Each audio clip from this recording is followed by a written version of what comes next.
Hi hello friends, last year సమ్మర్లో మా ఊర్లో జరిగిన దుర్ఘటన అయితే చూడండి. ఒక అతను చేసిన చిన్న తప్పిదం వల్ల మొత్తం 200 ఎకరాలకు పైగా తగలబడిపోయి ఇంకా ఊరి మీదకి వచ్చేస్తుండింది.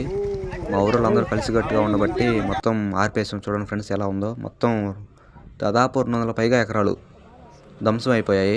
అసలు జరిగిన విషయం ఏంటని చూస్తే, ఒక అతను తన పొలంలో ఉన్న తాటాకులు అవన్నీ తీసి తగలబెట్టి వాటిని ఆర్పకుండా వెళ్ళిపోయాడు. దానివల్ల చూడండి ఎంత నష్టం జరిగిపోయిందో. సో ఫ్రెండ్స్, నేను చెప్పేది ఏంటంటే, రైతన్నులు ఎవరైనా సరే ఇలా చేసేటప్పుడు మీతో పాటు ఒక వాటర్ బాటిల్ తీసుకెళ్ళి మీరు వెలిగించిన దాన్ని కంప్లీట్గా ఆర్పేసి అలా రండి.